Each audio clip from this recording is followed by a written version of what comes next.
아멘. 네, 오늘은 사도행전 강의 52번째 시간으로 이 성중에 내 백성이 많음이라 라는 제목으로 하나님 말씀을 선포하도록 하겠습니다. 만약 어떤 이가 하나님 나라를 위해서 인생을 걸면 하나님이 그 인생을 책임져 주십니다. 문제는 우리가 완전히 맡기질 못하고 완전히 순종하지 않는다는 데 있는 거예요. 하나님은 완전히 순종하는 개인과 공동체에게 그의 능력을 부어주시고 더 큰 사명을 감당케 하시는 겁니다. 우리 수도 없이 암송도 하고 선포하는 말씀, 마태복음 6장 33절 우리 다 같이 선포해 볼까요? 시작.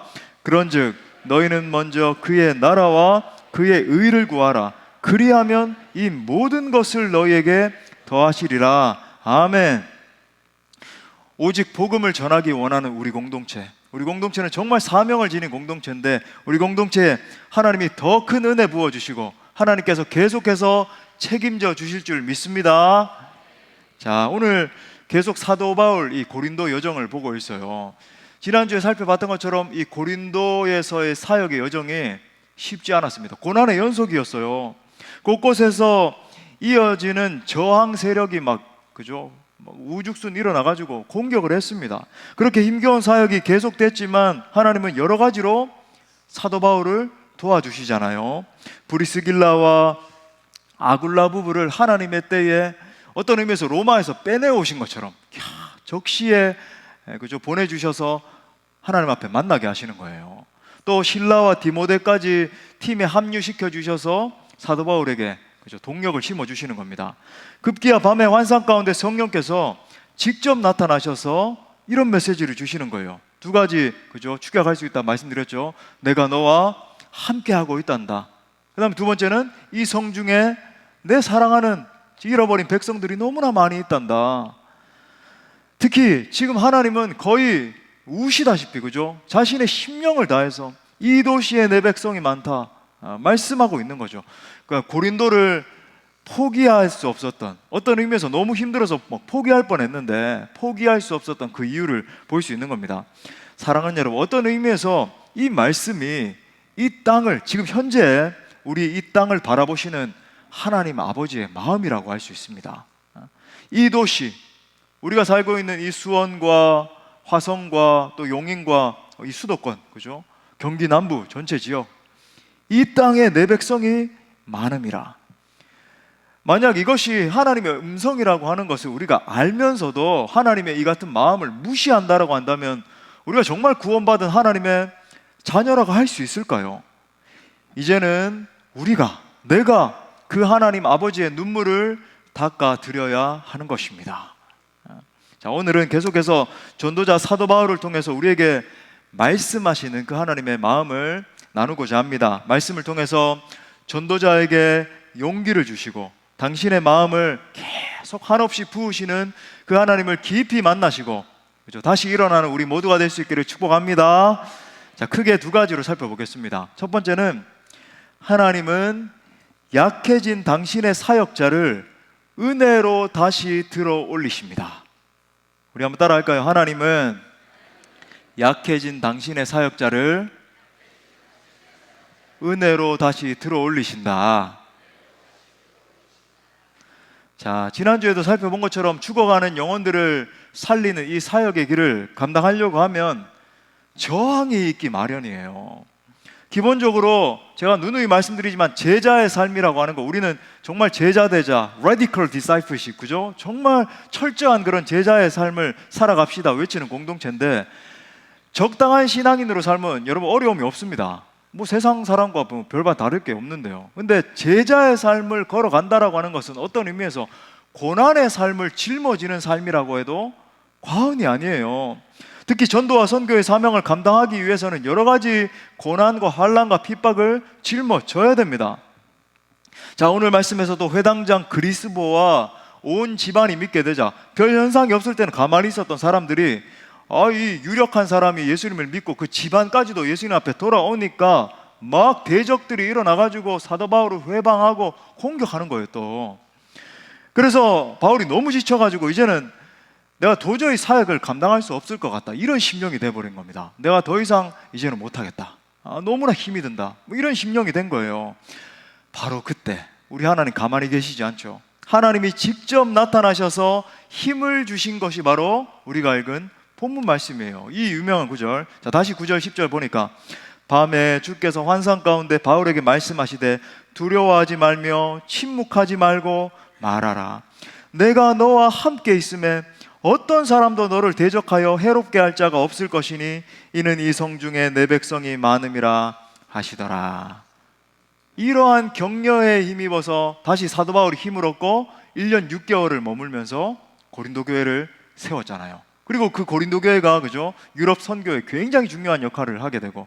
자, 그렇다면 이런 질문이 야기되겠죠.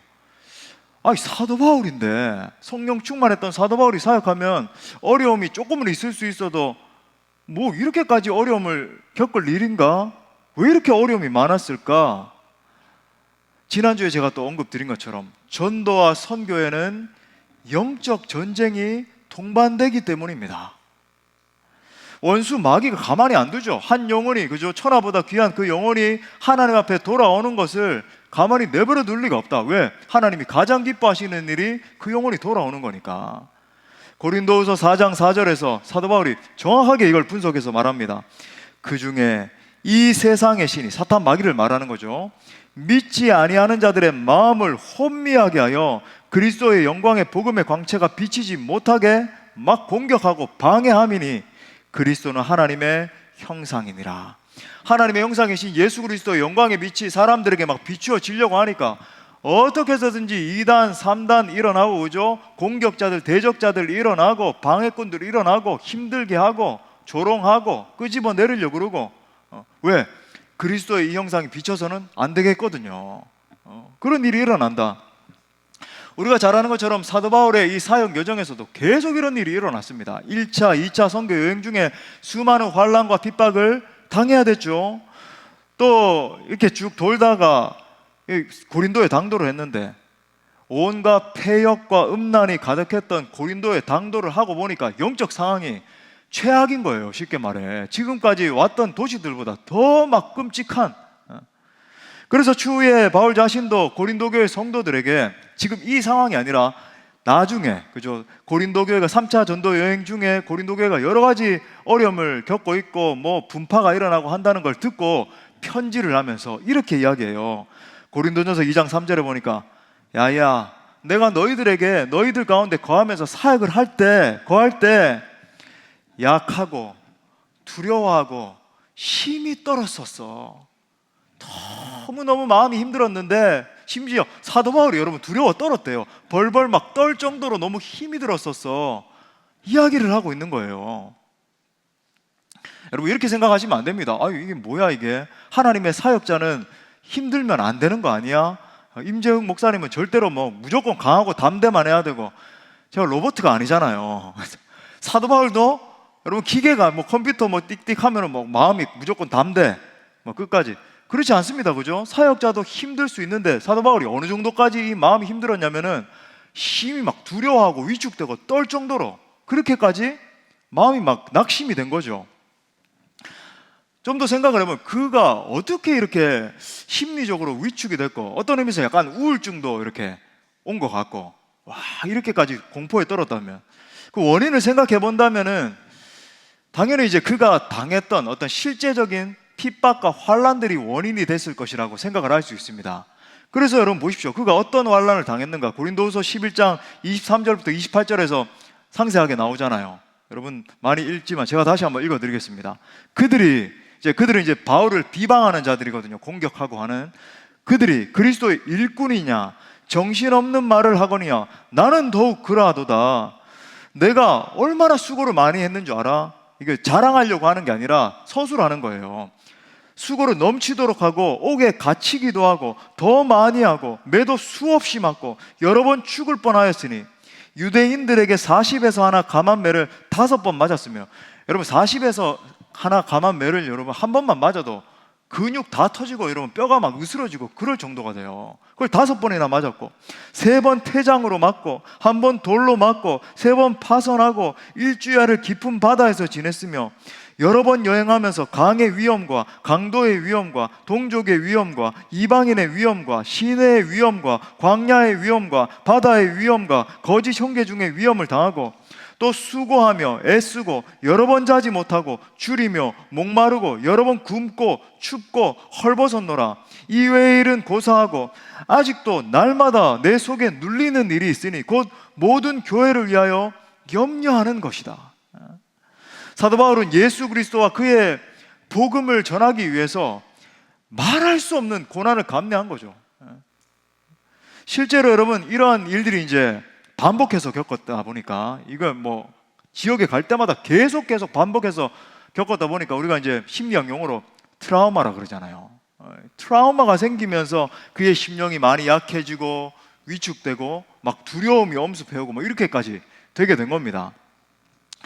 근데 이제 우리의 궁극적인 질문은 이거죠. 그가 너무나 그렇게 약해졌는데 우리 일반적으로 생각해 보면 그가 이렇게까지 약해졌으면은 포기할 만하잖아요. 여러분 생각해 보세요. 40에 하나 감한매를 한 번은 어떻게 견뎠습니다 우리가. 근데 2번 맞았어요. 아마 여기 있는 대부분은 야 이건 아니다, 이제 도저히 못하겠다, 이제 도저히 하나님 저는 이제 사역 끝났습니다, 이렇게 하지 않겠어요. 근데 그가 그대로 주저하지 않고 다시 일어나고 다시 일어나서 하나님의 사명을 감당할 수 있었던 비결이 뭐냐는 거죠. 우리가 대충 생각할 때 그가 대단한 의지를 가진 사람이었기 때문일까요? 아니면 그가 세웠던 계획들이 한치의 오차도 없이 차근차근 다 일어났기 때문일까요? 그렇지 않잖아요. 자, 그렇다면 사도 바울은 어떻게 해서 계속되는 위협과 고난 또 많은 이 영육간의 스트레스 등을 이겨내면서 끝까지 포기하지 않고 사명을 감당할 수 있었을까요?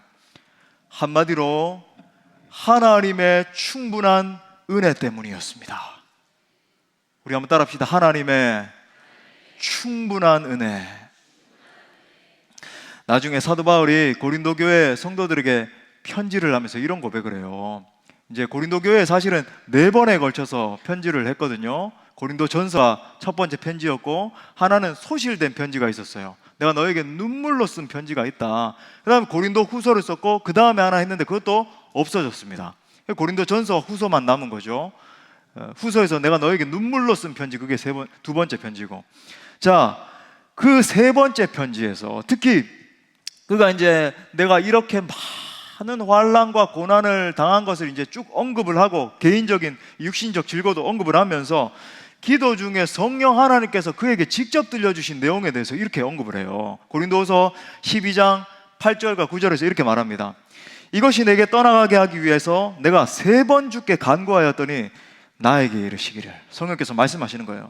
내 은혜가 내게 족하도다. 이는 내 능력이 약한 데서 온전하여짐이라 하신지라. 그러므로 도리어 크게 기뻐함으로 나의 여러 약한 것들에 대하여 자랑하리니 이는 그리스도의 능력이 내게 머물게 하려 함이라. 아멘. 엄청난 고난은 우리로 하여금 하나님 앞에 엎드려 기도하도록 만들죠. 그런 의미에서 고난은 축복이에요. 우리 인간은 여러분 교만해서 고난이 없이는 잘 기도하지 않습니다. 정말 어려워야 2손 2발 들고. 지금 사도 바울도 육신적인 엄청난 고난들 또 수많은 핍박과 환난들을 당하는 가운데 하나님 앞에 엎드려 기도하게 됐다라고 이야기해요. 특별히 그렇게 간절히 기도하는 가운데서 우리가 주목할 부분은 뭐냐면 그 기도에 대한 성령님의 응답이에요. 9절 상반 다시 보니까 나에게 이르시기를 내 은혜가 내게 족하도다. 이는 내 능력이 약한 데서 온전하여집니다. 바울이 지속적으로 깊이 기도하기 시작했을 때 예수님의 성령님의 음성을 듣게 됐어요. 고통이 간절한 기도를 이끌었고 간절한 기도가 주님의 음성을 듣게 만들었습니다. 그 응답의 내용이 뭐였습니까? 내 은혜가 내게 족하도다. 이 말을 이렇게 잘못 해석하면 내 은혜 뭐 됐어, 뭐 좋게, 뭐 이렇게 해석할 수 있는데 그런 의미가 아닙니다. 원어상 의미를 정확하게 번역을 하면 내 은혜가 내게 충분하도다, 그런 의미예요. Sufficient. 내 은혜가 너에게 충분하다. 여기서 가장 중요한 단어는 바로 은혜이죠. Grace. 그죠? 은혜예요. 넘치는 은혜로 말미암아 수많은 고난을 뛰어넘을 수 있었다는 겁니다. 바울을 부르신 하나님, 바울을 사랑하시는 예수님은 고난 가운데 있는 그를 지탱해 줄 수 있는 한 단어를 알고 계셨던 겁니다. 아무리 힘들고 어려워도 그것 하나만 있으면 이겨낼 수 있는 언어, 그 단어가 뭡니까? 바로 은혜예요. 은혜. 은혜 안 하면 충분합니다 라는 거죠. 신구약 전체를 통틀어서 가장 중요한 단어를 뽑으라면 단연 은혜입니다. 은혜. 여기서 은혜의 원어인 헬라어는 이제 카리스, 그죠? 거기서 이제 카리스마가 나와서 은사가 나오게 되고 카리스예요. 카리스. 신약에만 150회 이상이 나오는데 그 중에 이 은혜라는 카리스라는 단어를 제일 많이 사용한 사람이 누굴까요? 예수님 아니고 누굴까요? 오늘 사도 바울이에요. 예. 구약에서 이 카리스와 이 상응하는 단어를 찾자면은 헤세드라고 할 수 있을 겁니다. 하나님의 사랑, 하나님의 자비, 하나님의 은혜 등으로 이제 번역되는 단어죠. 사도 바울의 마음에는 이 은혜 의식으로 가득 차 있었던 겁니다. 계속 입만 열면 은혜, 은혜이다, 은혜. 그의 마음에 내가 얼마나 놀라운 은혜를 받은 자인가, 나같이 부족하고 연약한 자인데 하나님의 은혜가 나를 감싸고 있구나, 이런 의식이 가득했어요. 고린도전서 15장 8절부터 10절에 보니까 맨 나중에 만삭되지 못하여 난 자 같은 내게도 보이셨느니라. 이거는 내가 뭐 이렇게 좀 뭐 칠삭둥이니까 팔삭둥이니까 그런 의미가 아니죠. 그만큼 나는 사도라 칭함받기에도 부족하다. 나는 사도 중에서 심지어 가장 작은 자다. 나는 하나님의 교회를 핍박하던 자인데, 그죠? 사도라 칭함받기를 감당하지 못할 자다. 어떻게 내가 사도로 이렇게 임명이 됐는가? 그러면서 이렇게 고백해요. 그러나 내가 나된 것은 하나님의 은혜로 된 것이니 내게 주신 그의 은혜가 헛되지 아니하여 내가 모든 사도보다 더 많이 수고하였으나 내가 한 것이 아니에요. 내가 한 것이 아니에요. 오직 나와 함께 하신 하나님의 은혜로라. 할렐루야. 은혜입니다. 은혜입니다. 그렇죠? 내가 여기 서 있는 것이 은혜입니다.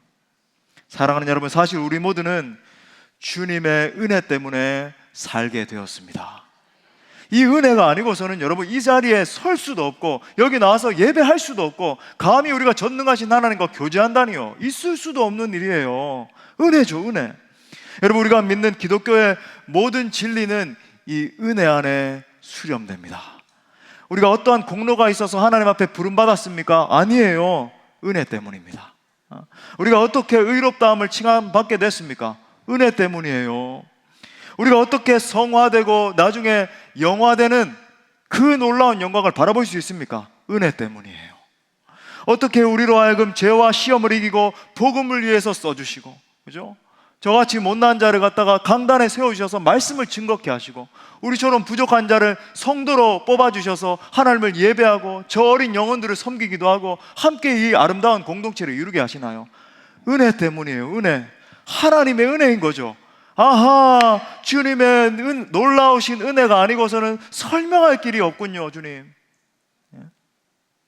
우리가 예수님으로부터 받은 엄청난 은혜들을 여러분 생각해 보세요. 형언할 수 없이 넘치는 은혜로 말미암아 죄와 사망으로부터 건진받았습니다. 더 놀라운 것은 신앙생활 하면 할수록 이 은혜가 점점 더 커진다는 거예요. 저는 정말 과장이 아니라 저의 간증입니다. 저는 그걸 느끼거든요. 아하, 은혜가 점점 더 커지는구나. 사도 바울과 마찬가지로 우리도 하나님의 사역을 감당하고 전도와 선교의 사명을 감당하는 가운데 분명히 힘들고 어려운 일이 있을 겁니다. 핍박이 있고 고난이 있고 쉽지 않아요. 하지만 하나님은 오늘도 우리에게 당신의 마음을 나누어 주시면서 우리를 독려하시죠. 두려워하지 말고 침묵하지 말고 말하라. 내 사랑하는 아들아, 딸아, 내가 너와 함께하고 있단다. 내가 너를 절대로 놓치지 않고 반드시 너를 붙들리라. 사랑으로 말씀하세요. 혹 우리가 믿음의 경주를 걷다가 폭풍과 같은 시간을 만날 때 있죠. 정말 힘든 그때 무엇만 있으면 되는 것입니까? 바로 주님의 은혜인 줄 믿습니다. 사람의 도움과 손길, 물론 하나님이 그렇게 보내주실 때가 있죠. 사도 바울을 돕는 자를 붙여주신 것처럼. 근데 그 모든 것을 뛰어넘어서 하나님의 은혜 하나면 충분한 거예요. 넉넉히 이길 수 있는 겁니다. 그러므로 계속해서 우리를 붙들고 계시는 놀라우신 그 하나님을 기억하시고 날마다 그 은혜로 말미암아 승리하는 모든 성도들 되시기를 축복합니다. 자, 두 번째로, 하나님은 애타는 마음으로 한 영혼을 찾고 계십니다. 또 따라서 선포할까요? 하나님은 애타는 마음으로 한 영혼을 찾고 계신다. 정말 그래요. 오늘도 바로 이 순간에도 하나님은 계속 찾고 계세요. 그 하나님의 마음을 잘 보여주시는 것이 바로 10절 하반절 말씀이죠. 보니까 이는 이 성중에 내 백성이 많음이라 하시더라. 자, 지난주에는 사도 바울을 격려하시는 측면에서 이 말씀을 받고, 오늘은 하나님의 관점에서 좀 보겠어요. 성경에 보면 잃어버린 인간을 끊임없이 찾으시는 하나님의 사랑이 계속 드러난다는 것을 우리가 보게 됩니다. 창세기 3장에 보면 하나님과의 이 언약을 깨뜨려 버리고 어기고 범죄한 아담을 찾으시는 하나님이 나와요. 창세기 3장 9절에 보니까 여호와 하나님이 아담을 부르시며 그에게 이르시되 뭐라 그러셨어요? 내가 어디 있느냐 부르세요. 내가 어디 있느냐. 하나님이 인간에게 최초로 던지신 질문이 바로 이 질문이에요. Where are you? 내가 어디 있느냐? Where are you? 그렇죠? 근데 좀 이상하잖아요. 하나님의 입장에서 생각해 보면 분명히 반역한 인간이잖아요. 자기 자신에게, 그죠? 반역한, 언약을 깨뜨려 버리고 완전히 rebellion, 반역한 인간인데 버려도 되잖아요. 어떻게 나한테 이렇게 감히 반역할 수 있어? 대들 수 있어? 그죠? 자신에게 범죄한 인간을 영원히 딜리트, 삭제해버리고 다시 완전히 새로운 존재를 창조해도 되는 것 아니겠습니까? 그런데 하나님은 그렇게 하지 않으시고 그 인간을 다시 찾으시는 거죠. 아담아, 내가 어디 있느냐? 분명히 하나님은 선악과를 따먹으면 죽는다라고 말씀하셨어요. 이건 영육간의 완전한 영원한 everlasting death, 그죠? 영원한 죽음을 말하는 거죠. 그런데 지금 하나님이 아담을 찾으시는 이유가 뭐예요? 당장 심판하고 없애버리고 불로 완전히 없애버리는 건 아니에요. 그를 심판하려고 찾으시는 것이 아닙니다. 자신의 형상을 닮은 인간을 향한 한없는 연민의 마음으로 찾고 계시는 거죠. 너 나 닮았어. 너 아담아, 너는 날 닮았어. 연민의 마음으로. 무너져서 완전히 실패한 인생이지만 당신이 직접 맺으신 이 언약을 잠시 간과해서라도 이 불쌍한 인간을 살리시고자 하는 하나님의 강한 의지를 보여주는 거예요. 그것을 보여주는 것이 헐벗은 아담과 하와에게 은혜의 가죽옷을 입혀주신 사건 아닙니까? 이 가죽옷은 장차 오실 예수 그리스도의 찢으신 몸과 피를 의미하잖아요. 짐승의 피를 흘린 가죽옷을 입혀주심으로 말미암아 인간의 모든 죄와 허물을 덮어주신 것입니다. 또 창세기 4장에서도 인간을 간절히 찾으신 하나님의 모습이 계속 나와요. 가인이 동생 아벨을 돌로 쳐 죽이는 정말 끔찍한 살인사건이 벌어지잖아요. 그때도 하나님은 가인을 찾으셔서 야야, 내 동생 아벨이 어디 있느냐 물으세요. 궁극적으로 하나님은 살인자 가인을 처벌하고 내가 너를 어떻게 창조했는데 너는 안 되겠다. 너는 살인자야. 하나님의 인격인, 그죠? 하나님의 형상을 담고 있는 또 다른 존재를 갖다가 죽였어. 너는 안 되겠다. 죽이려고 처단하려고 찾으신 것이 아닙니다. 죄를 범하고 벌벌 떨고 있는 분노로, 그죠? 수치로 완전히 벌벌 무너져 있는 한 인간을 바라보시면서 너무나 가슴이 아프셔서 그를 찾아오신 거예요. 그러니까 하나님은 그에게 어떤 질문을 던지시면 그의 전곡을 치시는 줄 알고 계시는 거거든요. 얘야, 가인아, 네 동생 아벨 어디 있느냐? 아담에게는 네가 어디 있느냐 그러셨고, 그죠? 네 동생 아벨, 네가 죽인 그 아벨 어디 있냐는 거예요. 그걸 알 수 있는 것이 이후에 가인에게 가인의 표를 주시잖아요. 이 표를 가지고 있기 때문에 절대로 가인을 누구도 해하지 못하잖아요, 그죠? 하나님이 가인을 불쌍히 여기신 거예요. 무너져 있는 그 사람을. 이처럼 하나님은 계속해서 범죄한 인간들을 찾아오십니다. 하나님께 불순종하고 반역해서 완전히 무너진 인간을 찾아오세요. 세상에 뭐 영화인들이나 뭐 세상 사람들이 조롱하는 것처럼 우리가 그죠? 뭐 영화 미량 같은 데 나오는 것처럼 끔찍한 죄를 지으니까 자동적으로 하나님 용서해 주세요. 용서함 받은 자입니다. 이런 게 아니잖아요. 하나님이 우리처럼 무너져 있는, 완전히 범죄해서 아무 소망도 없는 우리를 먼저 찾아오신 것이 복음 아닙니까? 그죠? 우리는 그 복음에 반응하는 것이고, 벌 주시려고 찾으시는 거 아니라 회복시키려고 찾으시는 거예요. 진정한 구원의 의미가 그것이 아닙니까? 여러분, 성경이 말하는 구원의 진짜 의미는 단지 내가 예수 믿어서 나 혼자 행복해지고 나 혼자 나중에 천국에 올라서 즐겁게 살고 이런 것만이 아니죠.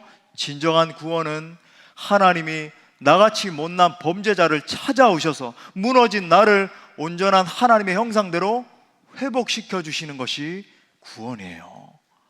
나의 전 존재를 회복시켜 주심으로 말미암아 하나님과, 그죠? 그 놀라우신 하나님과 거룩한 친밀한 교제를 맺게 하도록 만드시는 것이 여러분 구원인 것입니다.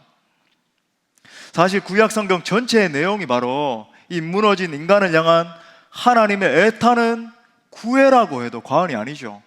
제가 몇 구절만 읽어드리겠습니다. 이사야서 55장 7절에 보니까 악인은 그의 길을, 불의한 자는 그의 생각을 버리고 여호와께로 돌아오라. 그리하면 그가 긍휼히 여기시리라. 우리 하나님께로 돌아오라. 그가 너그럽게 용서하시리라. 요엘서 2장 12절에도 보니까 하나님의 말씀에 너희는 이제라도 금식하고 울며 애통하고 마음을 다하여 내게로 돌아오라 하셨나니. 예레미야 3장 14절에서도 여호와의 말씀이니라. 배역한 자식들아 돌아오라. 이 말씀이 참 우리의 가슴을 때려요. 나는 너희 남편임이라. 내가 너희를 성읍에서 하나와 족속 중에서 둘을 택하여 너희를 시온으로 데려올 것이다. 여러분, 구약 성경을 한번 읽어보세요. 여러분 경건 훈련하시면서 읽고 계시잖아요, 그죠? 내 사랑하는 이스라엘 백성들아, 내 사랑하는 아들 딸들아, 제발 내게로 돌아오라. 내게로 돌아오라. 내가 너희를 회복하리라. 용서하리라. 계속해서 말씀하시고 또 말씀하시는 거죠. 이렇게 인간을 찾아오시는 하나님의 애타는 몸부림, 참 이렇게 말씀드리기도 하나님 앞에 죄송해요. 근데 정말 애타는 몸부림이 느껴지죠. 그것의 절정이 무엇입니까? 바로 예수 그리스도를 보내주신 성육신 사건입니다. Incarnation, 성육신 사건이죠. 거룩하신 하나님께서 저 높고 높은 보좌를 버리시고 죄인들인 우리를 찾아 이 땅에 오신 사건이 바로 예수 그리스도의 성육신 사건이잖아요. 다시 말해 예수님이 이 땅에 오신 가장 큰 목적은 잃어버린 영혼을 찾으시는 것입니다. 예수님이 이 땅에 오시고 이 땅에서 사역하시는 동안에 이 목적을 단 한 번도 잊으신 적이 없어요. 마가복음 1장 38절 이르시되 우리가 다른 가까운 마을들로 가자. 거기서도 전도하리니 내가 이를 위하여 왔노라. 오늘 말씀에서도 하나님이 이렇게 말씀하시잖아요. 이 마음이 그대로 나오죠. 이는 이 성중에 내 백성이 많음이라. 요나야 요나야, 내가 아끼는 이 사람들이 이렇게 12만 명 이상 있는데 내가 어찌 이들을 아끼지 않겠느냐. 하나님 아버지는 지금도 한 생명 한 영혼을 애타는 마음으로 찾고 계십니다. 사랑하는 여러분, 우리가 정말 이러한 하나님의 마음을 안다면 이제는 우리가 전해야 되지 않겠습니까? 우리를 지옥 형벌에서 건지신 예수 그리스도의 그 고귀한 은혜를 생각해 보십시오. 우리가 이 은혜를 전하지 않는다면 누가 전하겠어요? 먼저는 내 사랑하는 가족들과 친구들, 이웃들과 직장 동료들에게 전해야 되는 거죠. 그리고 또 우리에게 맡겨주신 이 성읍이요, 수원과 화성과 그죠? 저 용인과 이 주변의 모든 도시들, 이 주님 말씀처럼 우리가 이렇게 뭐 다닐 때는 교회들도 많고 우리 수원 동부교회도 많은 성도 있고, 아니요, 예수 믿지 않는 자들이 훨씬 더 많아요. 최근 통계에 보니까, 지난주에 나온 통계인데, 나는 신의 존재를 믿지 않습니다. 우리 나라 안에서, 우리 국민들 중에서 그런 사람들이 64%가 넘더라고요. 그러니까 나머지 인원들 중에서 그죠, 불교인 빼고 그죠, 무신 그냥 이렇게 안 믿는 사람들 다 빼고 이슬람교도 빼고 다 빼면은 우리 기독인들 몇 안 돼요. 그 중에서도 진짜 예수 잘 믿는 그런 기독인들은 소수일 것이고, 또 여러분, 우리 공동체에서는 누누이 나누지만 저 열방에 있는 수많은 영혼들이요, 예수님의 옛자도 들어보지 못하고 죽어가는 그 영혼들에게 전해야 된다는 거죠. 여러분, 우리가 외치지 않으면 그 누구도 예수님이 그리스도이심을 알 수 없습니다. 로마서 10장 14절부터 15절, 그런즉 그들이 믿지 아니하는 일을 어찌 부르리요, 듣지도 못한 일을 어찌 믿으리요, 전파하는 자가 없이 어찌 들으리요, 보내심을 받지 아니하였으면 어찌 전파하리요, 기록된 바 아름답도다 좋은 소식을 전하는 자들의 발이여 함과 같으니라. 어쩌면 우리가 잃어버린 영혼들을 간절히 찾지 않는 이유는 한 생명의 가치를 깨닫지 못했기 때문일 수도 있습니다. 누가복음 15장에 보면 한 생명을 간절히 찾으시는 예수님의 마음이 계속 드러나거든요. 양 100마리 가운데 한 마리 양을 잃어버렸는데 목자가 있는 거죠. 여러분, 어떻게 반응합니까? 이 목자가 이 99마리의 양을 놔두고 한 마리 양을 찾아가요. 여러분, 만약에 한 마리 양을 찾아갔다라고 하는 것은 그 사이에도 늑대와 이리가 와서 99마리 중에서 여럿을 물어 죽일 수 있는 거잖아요. 근데 여러분, 이 목자의 행동은 그런 식으로 생각을 해볼 때 말도 안 되는 행동이에요. 근데 또 놀라운 건 뭐냐면, 한 마리 양을 찾고 난 다음에 잔치를 벌인다 그러거든요. 기뻐한다 그러거든요. 몇 마리 양이 그 속에서 그저 죽었을 수도 있는데, 그 과정 가운데서 없어졌을 수도 있는데 한 마리 양 때문에 기뻐한다는 거죠. 산술적 계산으로 이해가 안 됩니다. 또 여러분, 잃어버린 한 드라크마 비유가 나오잖아요. 여러분, 한 드라크마라고 하는 것은 제가 이 누가복음 강의하면서 말씀드렸지만, 여러분, 일꾼이 하루 일한 품삯보다도 안 되거든요. 정말 가치 없는, 별로 큰 돈이 아니에요. 근데 여러분, 그 이후에 이 드라크마를 찾은 다음에 잔치를 벌인다 그러는데, 잔치를 벌이면 어떻게 될까요? 여러 사람을 불러야 되고 잔치상을 차려야 되고 훨씬 더 많은 돈이 들어갈 게 뻔한 겁니다. 근데 여러분, 한 드라크마를 찾은 다음에 잔치를 벌인대요. 여러분, 왜 예수님은 이처럼 엉뚱한 계산을 하실까요? 수학적으로는 말도 안 되는 계산을. 바로 이것이 한 영혼이, 그죠? 그 어떤 대가를 지불해서라도 찾아야 할 소중한 존재임을 주님 말씀하시는 거죠. 제가 예전에, 그죠, 라이언 일병 구하기 말했잖아요. 미국인들이 전쟁 작전을 펼칠 때 어떤 병력을 동원해서라도 한 명의 미군 병사가 있더라도 구출해내기 위해서 막 가는데, 실제 이 라이언 일병 구하기에서는 6명이 죽어요. 실화를 바탕으로 한 거죠. 6명이 죽고 한 명의 벌벌 떨고 있는 그 일병을 구해내기 위해서 모든 작전을 동원하는 겁니다. 어떤 대가를 지불해서라도 한 명을 건져내겠다. 이처럼 하나님의 시각에서 볼 때는 분명히 과장이 아니라 한 생명이 천하보다 귀합니다. 바로 여러분 이야기하는 거예요. 하나님 바라보실 때 여러분 한 명 한 명이 얼마나 귀한지, 이건 비교하거나 이익을 따질 수 있는 것이 아니라고 하는 거죠. 한 소중한 생명을 건져내기 위해서 모든 걸 던지는 거예요. 하나님은 가끔 왜 전도하고 선교하는데 돈을 그렇게 많이 써야 되는가라고 말하는 분이 계십니다. 여러분, 이건 정말 잃어버린 영혼들을 향한 하나님의 마음을 전혀 알지 못하는 분의 고백이에요. 물론 우리 성도님들 중에서는 없습니다. 예, 가끔 그렇게 이야기하는데, 여러분 보십시오. 주님이 교회를 세우신 목적이 전도와 선교인데 그걸 하지 않는다라고 한다면 교회가 존립할 이유가 없는 거예요. 주님은 계속해서 한 생명을 건져내는 걸 말씀하고 계시는데, 그렇죠? 여러분, 예수님은 우리 한 사람 한 사람을 얼마나 사랑하시는지 자기의 생명과 우리 자신을 맞바꾸셨습니다. 예수님의 핏값을 주고 사신 바로 그 한 마리의 양이 우리 한 사람 한 사람이에요.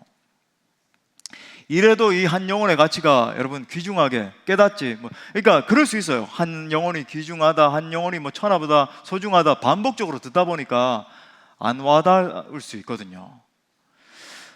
제가 어제 우리 교회에 이제 여름 신앙훈련, 이제 성경학교를 하는데, 우리 아이들 하나님이 정말 많은 영혼들을 계속 보내주셔서 막 차고 넘치는 거죠. 그래서 밥을 하는데 나중에 이제 밥이 막 모자랄 정도로 아이들이 막 많이 와가지고 성경학교를 하고, 근데 여러분 그 아이들을 바라보는데 한 영혼 한 영혼 그 아이들이 얼마나 예쁜지, 여러분 한번 가서 보세요. 오늘 마치고, 그죠? 아이들 하는 거 볼에 살이 막 통통 쪄가지고 막 얼마나 귀엽고 예쁜지, 여러분 한 영혼의 소중함을 여러분 느끼시려면 그 아이들의 눈을 보면 돼요.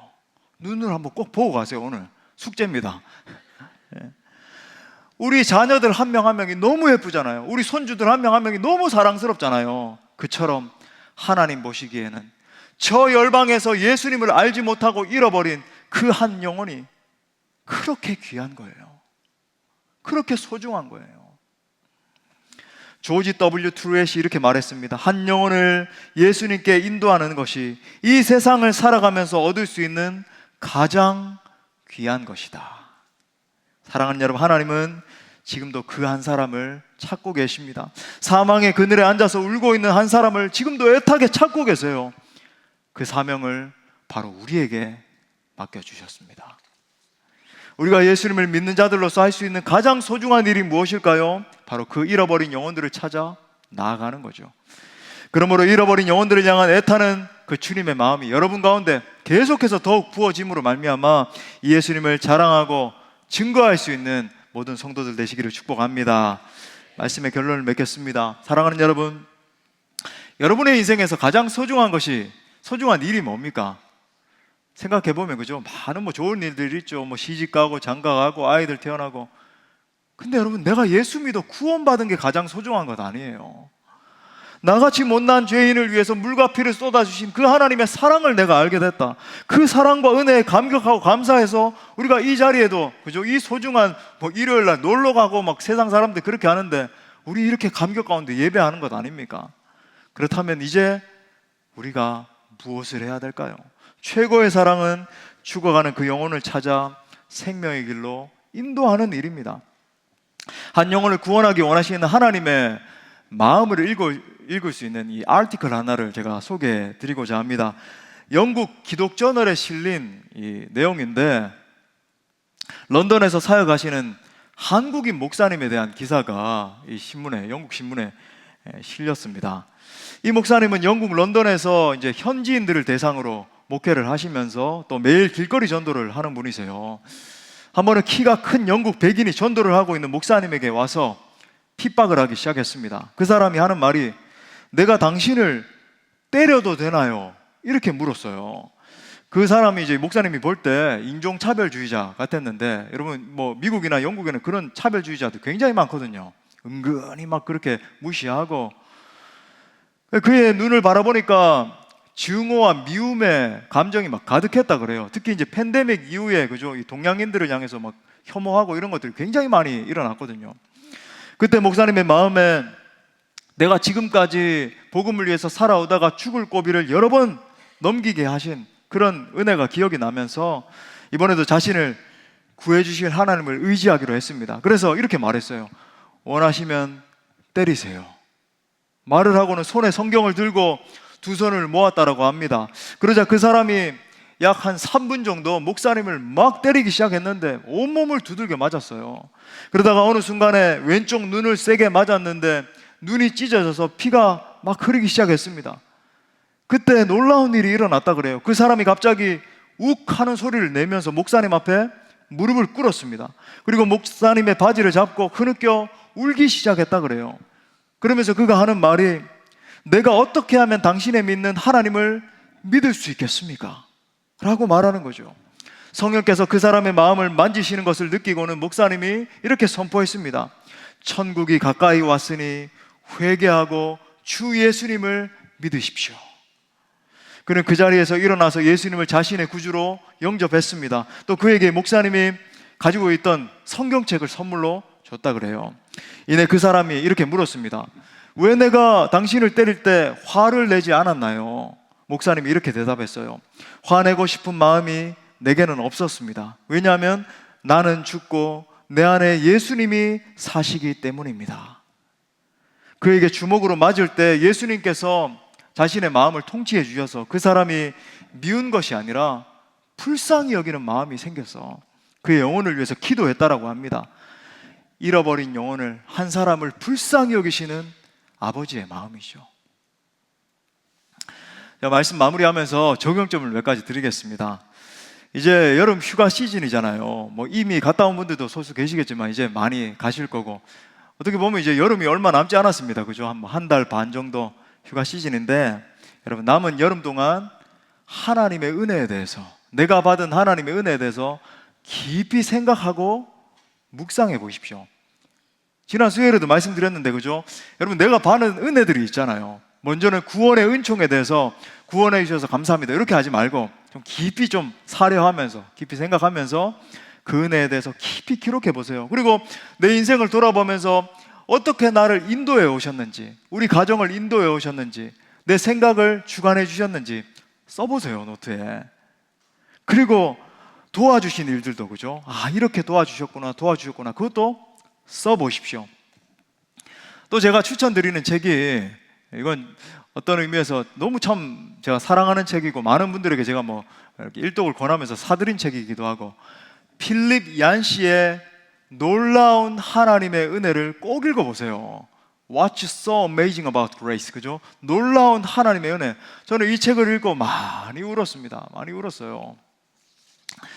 또 여름 신앙훈련과 수련회 등이 이어지고 있는데, 사랑하는 여러분, 온 마음을 다해 기쁨으로 감당하십시오. 여름 선교하는데 기도하면서 준비하고 있잖아요, 그죠? 여러분 성령 충만함을 구하면서 담대함으로 나갈 수 있기를 바랍니다. 여러분 그냥 나갈 때 나가지 마시고 잃어버린 영혼들을 향한 아버지의 마음을 부어달라고 기도하세요. 그 마음 품고 나가십시오. 바로 그것이 여러분이 존재하는 목적이 되게 하시고, 여러분이 다시 일어나게 걷는, 그죠, 동력이 되게 하십시오. 아무쪼록 하나님의 은혜와 하나님의 그 잃어버린 영혼들을 향한 마음이 여러분 가운데 계속 부어짐으로 말미암아 우리 사도 바울을 일으키신 하나님, 그죠? 그 마음으로 끝까지 담대함으로 사명 감당할 수 있기를 간절히 축원합니다. 우리 말씀 주신 하나님께 영광의 박수 올려드리겠습니다. 다 같이 일어나서 함께 찬양하고 기도합시다.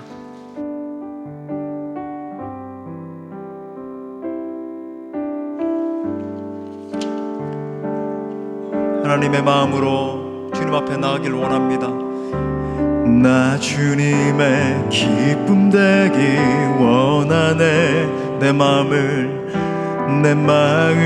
새롭게 하소서. 새 부대가 되게 해주십시오. 새 부대가 되게 하여 주사. 주님의 빛 비추게 하소서. 한 번 더 고백합시다. 나 주님의 기쁨 되기 원하네. 나 주님의 기쁨 되기 원하네. 내 마음을 새롭게 하소서. 나로 하여금 새 부대가 되게 하여 주사. 주님의 빛 비추게 하소서. 아멘. 내가 원하는 한 가지, 주님의 기쁨이 되는 것. 내가 원하는 한 가지, 주님의 기쁨이 되는 것. 겸손히 내 마음 드립니다. 겸손히 내 마음 드립니다. 나의 모든 것 받으소서. 나의 맘 깨끗게 씻어주사. 나의 맘 깨끗게 씻어주사. 주님의 길로, 주의 길로 행하게 하. 우리 결단하는 믿음으로 두 손 높이 들고 고백합시다. 내가 원하는 한 가지, 주님의 기쁨이 되는 것. 내가 원하는 한 가지, 주님의